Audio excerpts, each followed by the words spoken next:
Everybody, my name is Alex Ochoa, and this is my paper, I Simply Am Not There, The Identity of Patrick Bateman in American Psycho.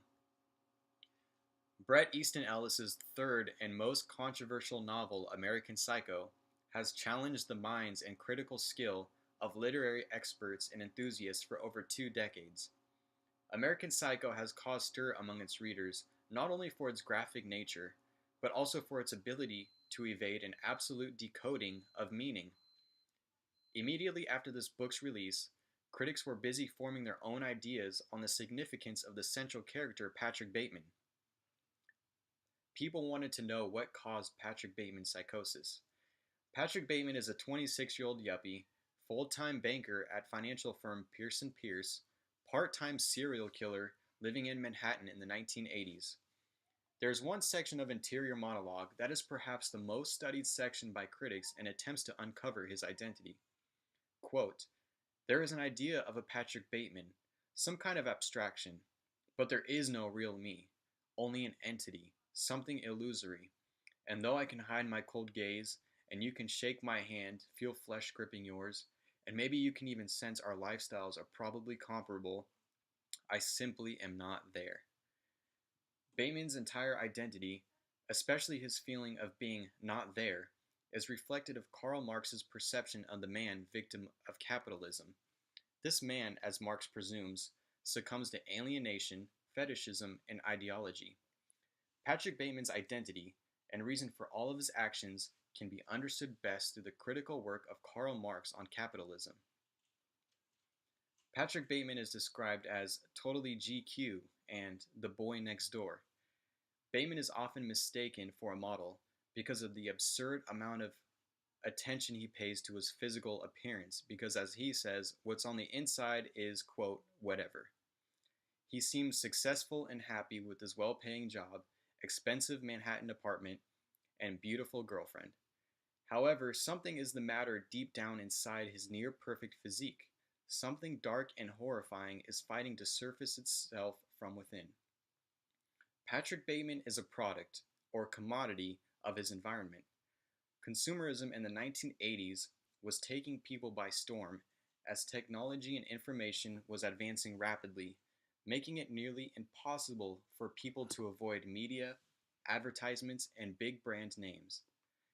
Patrick Bateman had fallen subject to the persuasion of media and consumerism, believing the big lie that material goods will make you happier and shape your identity. He gained only hollowness inside and experienced only estrangement from his world. Karl Marx was a prominent voice of the 19th century against the capitalist machine that he felt so often left mankind beaten and reduced to nothing. Bateman felt a strong alienation from the world around him.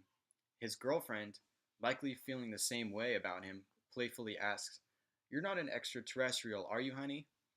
Three critics, Robert Brissi Jr., Bertold Schoen, and Mark Story, have attempted to dissect Ellis's text to provide an explanation of Bateman's identity and therefore the reasons for his horrific lifestyle. These three critics, among others, generally agree that Patrick Bateman is a representation of normative masculinity fighting to resist the progressive postmodern masculinity. Although mistaking Ellis's representation of normative masculinity for the whole construction of Bateman's identity, what these three critics successfully accomplished in their analyses is identify the ideology by which Bateman operates, a patriarchal hegemony. However, this ideology, as I assert, is only one part of Bateman's identity. Marx is well known for linking three negative characteristics that befall onto man from the oppression of a capitalist society: alienation, fetishism, and ideology. Alienation is the fragmentation or disconnect from the world that the man feels. Fetishism explains the social value given to commodities. Ideology defines the mindset and worldview that man will adopt and abide by to mask and obscure the reality around him, influencing him to make certain decisions in life. Bateman's confession to the reader, "I simply am not there," is indicative to the alienation man suffers from a capitalist political economy. He apathetically reflects on himself. There wasn't a clear, identifiable emotion within me, except for greed and possibly total disgust. I had all the characteristics of a human being: flesh, blood, skin, hair. But my depersonalization was so intense, had gone so deep, that the normal ability to feel compassion was eradicated. Patrick, like his peers, have become alienated from each other and alienated from their constant work and commodity production. Readers may speculate that Bateman rarely does any genuine labor at Pierce and Pierce, and with good reason, because the reader frequently comes across scenes where he is at the office, quote, attempting yesterday's crossword puzzle, listening to rap music on the stereo trying to fathom its popularity, or negotiating lunch reservations with colleagues and clients. Part of his role at Pierce and Pierce, and the role of other young bankers on Wall Street, was to close deals and secure large client accounts, often accomplished over meals and drinks at fine restaurants or exclusive clubs. Socializing is the only labor being exerted. Labor is everywhere because there is no more labor.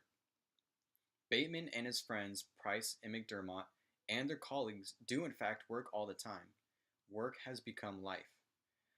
Bateman has worked himself into an unidentifiable being that walks and lives among other commodities. The idea that commodities will enter the human realm in society is also part of Karl Marx's idea of fetishism. In American Psycho, fetishism has blurred the line separating humans from commodities. Bateman is reluctantly in a relationship with his girlfriend Evelyn purely for the fact that together they are the best dressed couple and Evelyn has the better looking face. Evelyn is an accessory. His own girlfriend Evelyn is totally oblivious to his true nature, regardless of how intimate they are. Quote, my essence is eluding her. Touching my hand, my Rolex, she breathes in once more. Evelyn doesn't truly understand Bateman and know his flaws. Her touching his Rolex is either a sign that she's more interested in the watch than the man wearing it, or it's a sign that Bateman just notices her touching the Rolex more than his own hand. Either way, the Rolex, a commodity, has become a disruptor in their connection. Patrick Bateman's third element of his identity and the driving force behind his psychotic serial killer tendencies is his ideology. His ideology is regarded as the maintaining of a patriarchal hegemony. Bateman's victims are known as the others: women, homosexuals, blacks, and other minorities who have been previously marginalized in society, but with the postmodern shift has been brought to the center of reform and empowerment, threatening Bateman's position in a hegemonic society. The others need to show admiration and respect for him, and they need to support his ideology and become consumers to keep the capitalist machine turning. By constantly consuming, the citizens are unknowingly making the predominant party stronger and accepting the current social order. Bateman's secretary Jean, who Bateman reminds the reader 3 separate times is in love with him, is the model woman in American Psycho.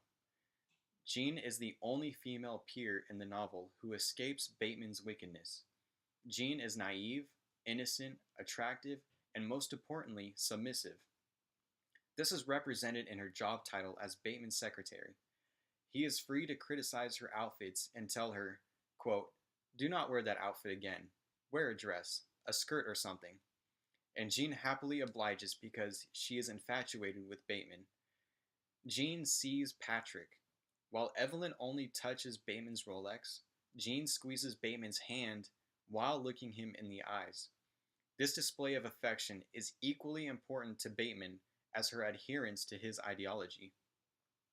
A conflicting form of femininity for Patrick Bateman is a progressive one.